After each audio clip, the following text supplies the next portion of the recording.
Es especialmente duro para mí, pues hoy hacer este video, porque os voy a contar la historia de una niña que está en el purgatorio, una niña pequeña. Vamos a poner un poquito en contexto esta historia. Ayer vi yo a un señor que contaba un testimonio, no sé quién es, sé que es de México, de Querétaro o Querétaro, no sé cómo se dirá exactamente,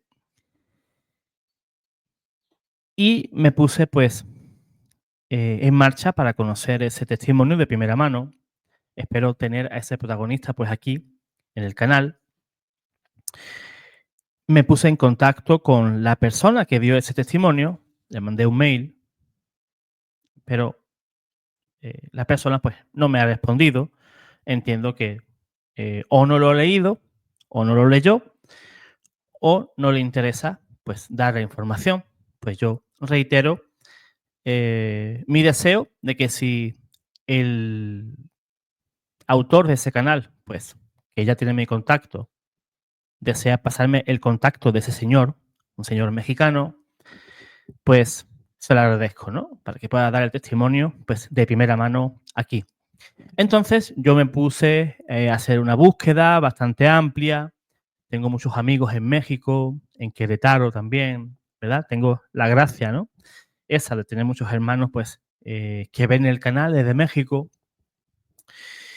Y entonces, pues, anoche, yo lo vi esta mañana, me enviaron anoche para mí un correo, porque yo anteriormente en todos los grupos de WhatsApp, que tengo hermanos, como he dicho, ¿no? De diferentes grupos, del purgatorio, de oraciones, de todo eso, muchos me decían que no sabían nada de ese señor, que trabajaba en una funeraria como cremador, pero esta mañana, pues una hermana de México también me envió el testimonio por escrito de ese señor. ¿Cómo lo consiguió? No lo sé.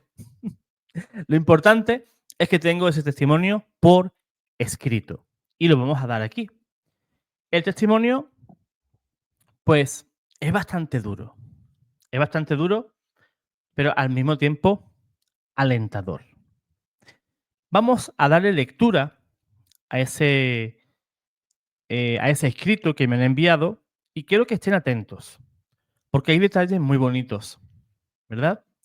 Vamos a ver, vamos a leer esa misiva que me mandaron por correo y yo pues ansiaba ardientemente dar a conocer pues esta historia.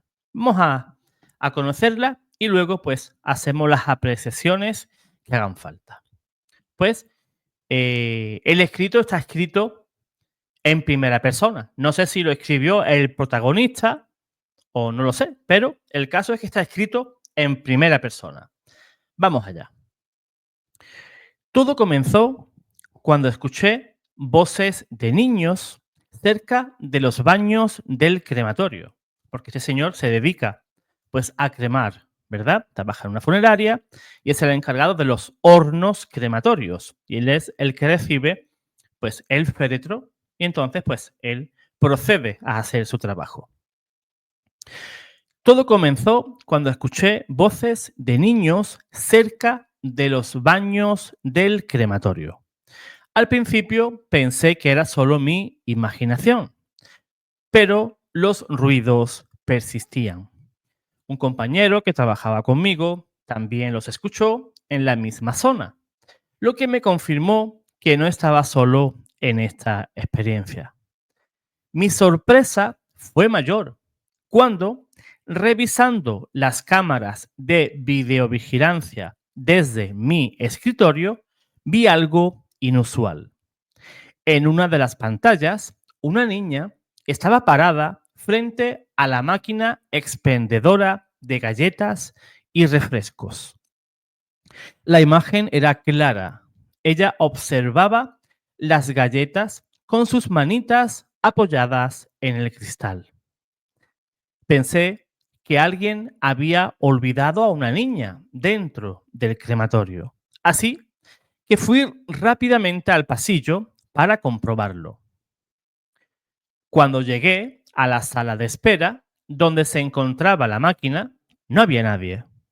Sin embargo, al acercarme al cristal, noté unas pequeñas huellas en el vidrio.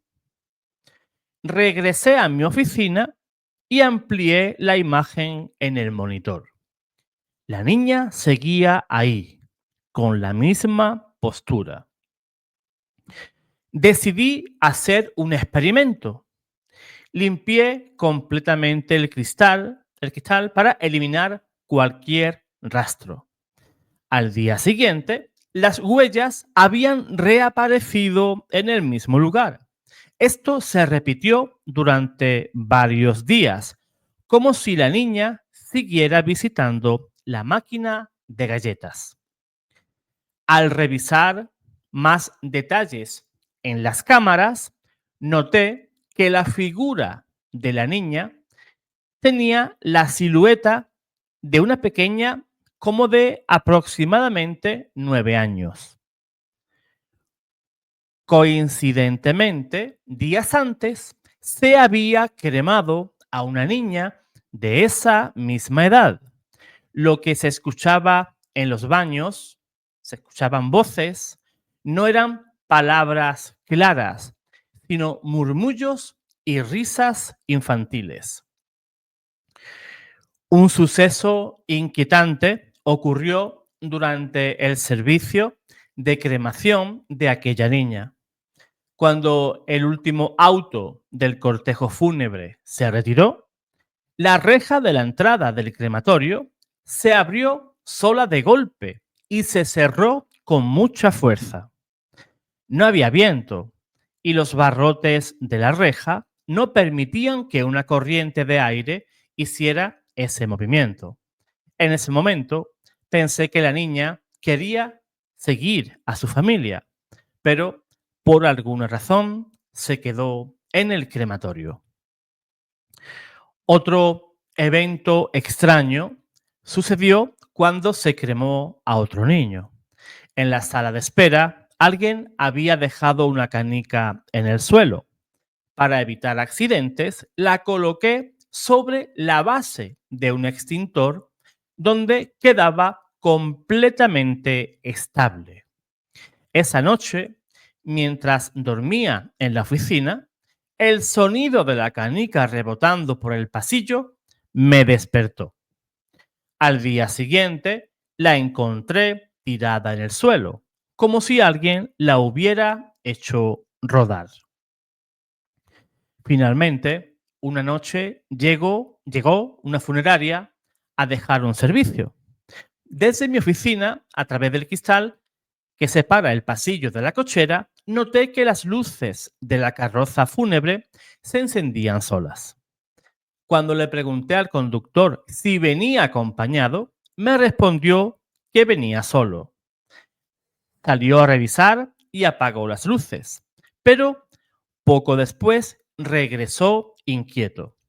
Oye, ¿no me habré llevado a alguien del crematorio? Me dijo, porque en la funeraria las luces de la carroza se están encendiendo y apagando solas.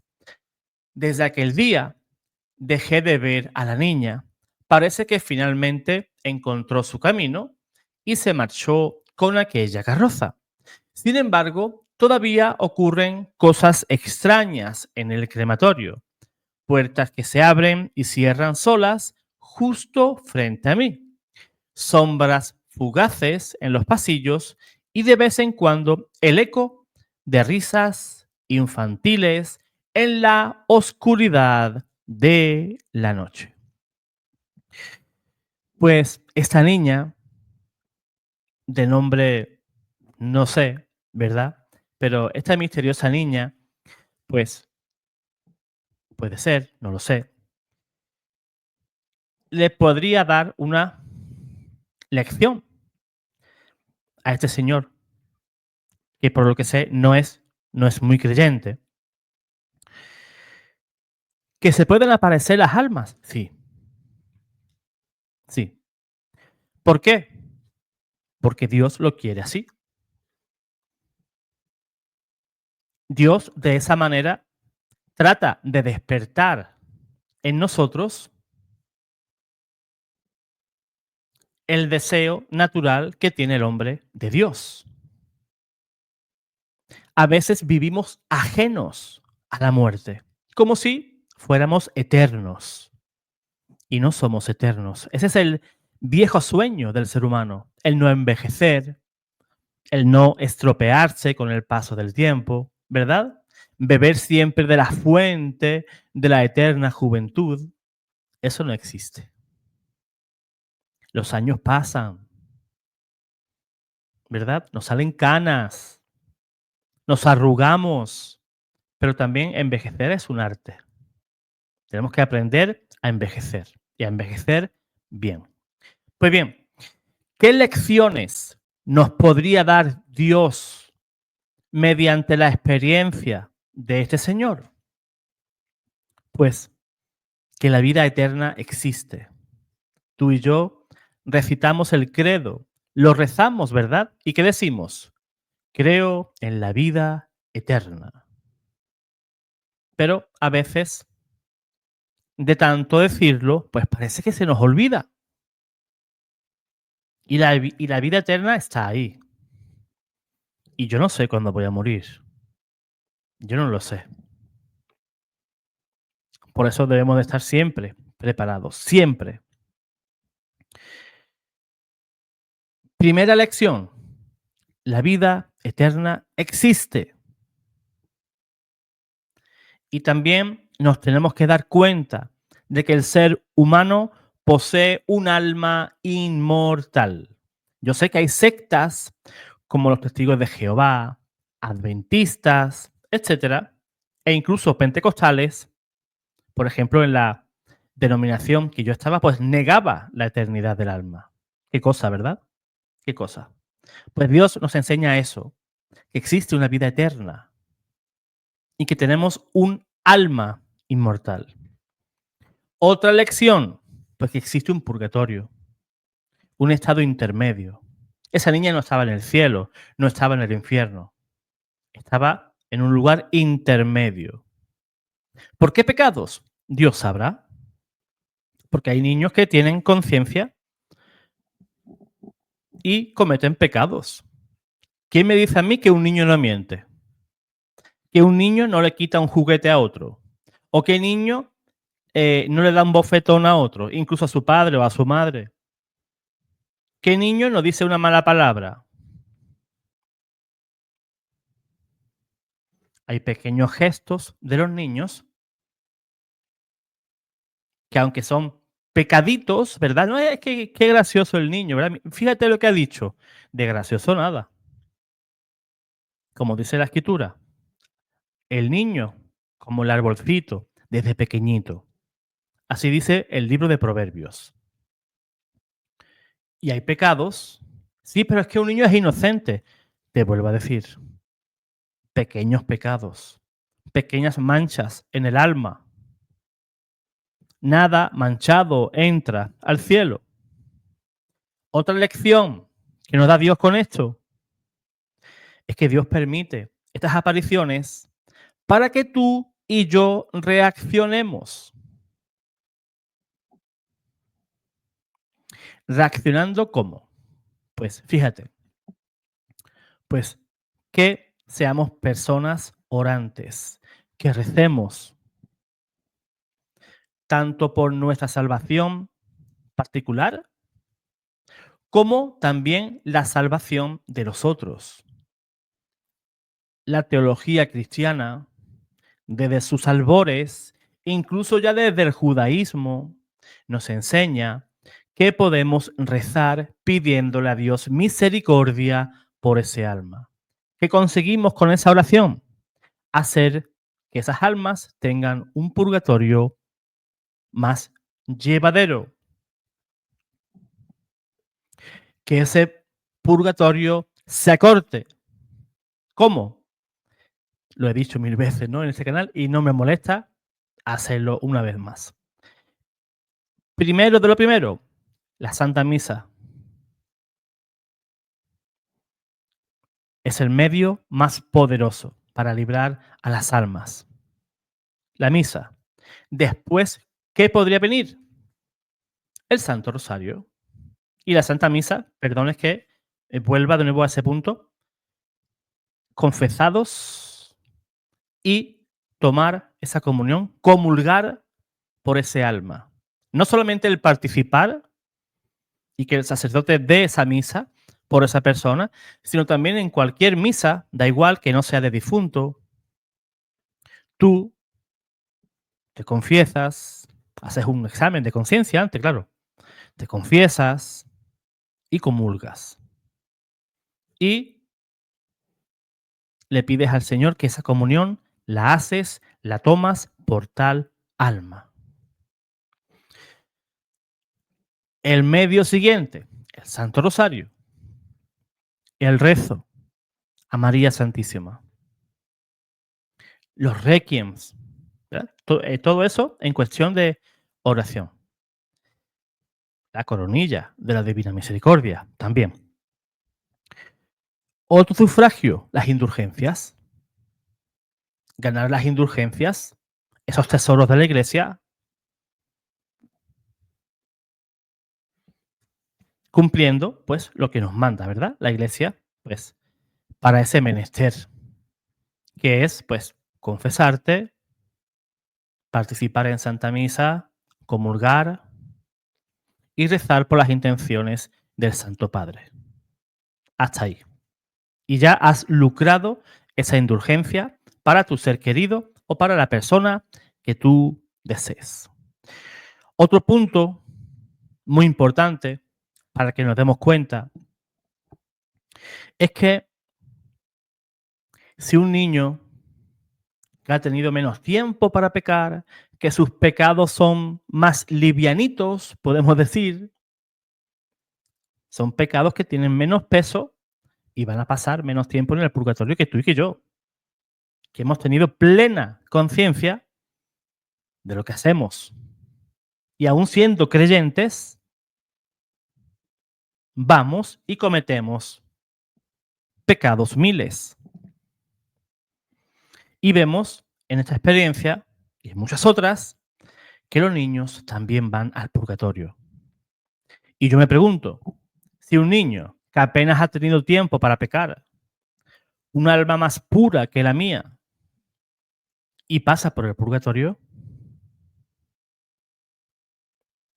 ¿qué me espera a mí? ¿Qué me espera a mí? ¿Un purgatorio muy largo? No lo sé. Yo espero que Dios tenga misericordia de mi alma en el día aquel, en el día que yo me tenga que presentar ante el tribunal de Cristo.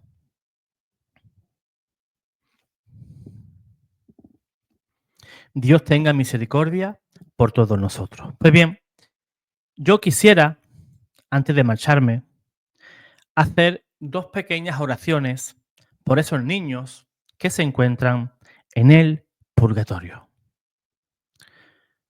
En el nombre del Padre, del Hijo y del Espíritu Santo. Amén.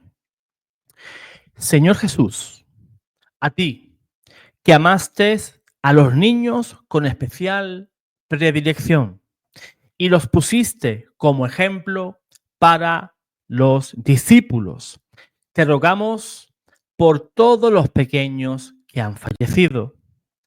Tómalos entre tus manos amorosas y llévalos al seno de nuestro Padre, para que alegren su corazón con su inocencia.